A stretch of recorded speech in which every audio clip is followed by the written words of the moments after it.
Halo semuanya, selamat datang kembali. Kali ini kita bakal ngobrolin sesuatu yang luar biasa. Literasi. Gimana sih satu skill ini aja bisa mengubah total otak kita, masyarakat, bahkan sampai membangun peradaban? Yuk kita bedah bareng-bareng.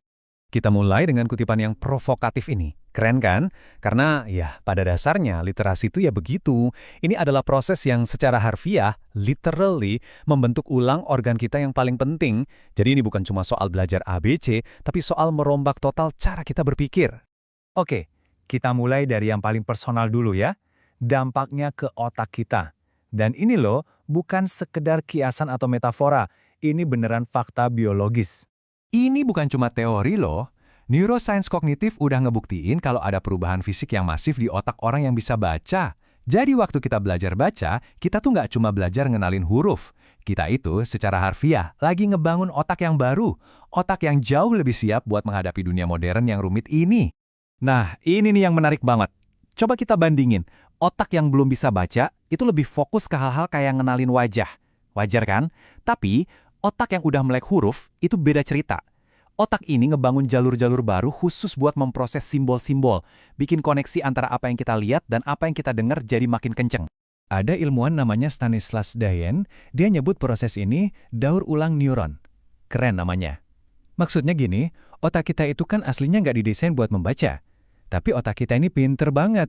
Dia mendaur ulang bagian otak yang tadinya buat ngenalin objek, misalnya, terus dipakai buat ngasih arti ke huruf-huruf.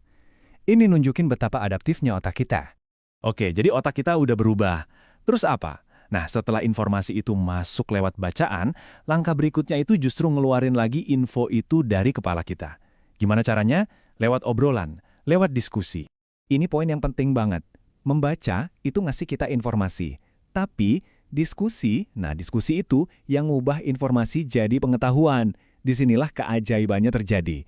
Kita bisa ngetes ide kita, wawasan kita jadi lebih luas, dan kita bisa ngebangun pemahaman bareng-bareng yang jujur aja nggak mungkin kita dapetin kalau cuma baca sendirian. Dan lihat deh, manfaatnya. Lewat diskusi kita jadi terlatih buat berpikir kritis. Kita belajar gimana caranya mempertahankan argumen kita, dan yang paling penting, belajar menghargai sudut pandang orang lain. Ini tuh kayak nge-gym buat otak. Dan ini nggak bisa digantiin sama sekedar baca pasif doang. Oke, sekarang kita lihat gambaran yang lebih besar lagi. Apa yang terjadi kalau orang-orang yang udah melek huruf dan jago diskusi ini kumpul bareng? Wah, mereka bukan cuma sekedar tuker-tukeran ilmu, mereka mulai membangun dunia. Sejarah udah ngasih kita contoh yang keren banget. Coba kita lihat zaman keemasan Islam. Waktu itu, tempat kayak Bait Al-Hikmah itu bukan cuma gudang buku. Sama sekali bukan. Itu pusatnya belajar, nerjemahin karya-karya hebat, pusat inovasi, pokoknya mesin penggerak peradaban deh. Biar gampang, bayangin aja gini, perpustakaan di zaman itu tuh kayak internetnya kita sekarang, tempat para ilmuwan ngumpul, kolaborasi, dan bisa akses semua pengetahuan manusia yang ada. Makanya, bisa dibilang kemajuan sebuah peradaban itu ya bisa diukur dari sebagus apa perpustakaannya. Pola yang sama juga kelihatan loh di para pemimpin. Coba dilihat, dari Soekarno sampai Lee Kuan Yew, pemimpin-pemimpin hebat itu semuanya pembaca berat. Buku itu ngasih mereka kedalaman berpikir, visi ke depan, dan empati. Kualitas-kualitas kayak gini kan nggak bisa didapetin dari sekedar popularitas atau viral sesaat. Tapi, sekarang kita hidup di era yang benar-benar beda. Kalau dulu masalahnya susah nyari informasi, sekarang informasinya malah kebanyakan. Tantangannya jadi geser, bukan lagi soal akses, tapi soal kualitas dan gimana cara kita makan informasi itu. Dan disinilah paradoksnya. Generasi yang paling melek digital, yang paling nyambung ke internet, belum tentu jadi yang paling literat secara digital. Jago nge-swipe dan nge-tap di gawai, itu beda banget sama kemampuan buat mikir kritis soal isinya. Tantangan pertama itu soal kognitif.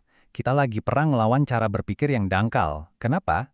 Karena di dunia digital, kita kan dilatih buat scroll terus-terusan, buat nilai sesuatu benar atau enggak dari jumlah likes-nya, bukan dari argumennya. Hasilnya, pengetahuan kita jadi lebar banget tapi tipisnya kayak kertas. Yang kedua, ini soal algoritma. Platform-platform yang kita pakai itu, jujur aja, nggak didesain buat nantang pemikiran kita. Malah sebaliknya, didesain biar kita nyaman. Mereka ngebangun semacam gelembung filter di sekitar kita yang isinya cuma hal-hal yang kita udah setuju. Nggak sadar kan? Tiba-tiba, pandangan kita dibentuk dan disempitin sama barisan kode. Dan yang ketiga, tantangan etis. Ini yang sering banget kita lupain. Kecepatan hoaks nyebar sekarang ini jauh lebih kenceng daripada kecepatan kita ngecek bener atau enggaknya. Tiap kali kita pencet share tanpa mikir, kita bisa jadi bagian dari masalah. Jadi ini bukan lagi cuma soal bener atau salah, tapi soal tanggung jawab kita sebagai warga digital. Terus gimana dong caranya kita hidup di dunia yang kayak gini? Jawabannya ada di evolusi kita sendiri. Kita harus berevolusi.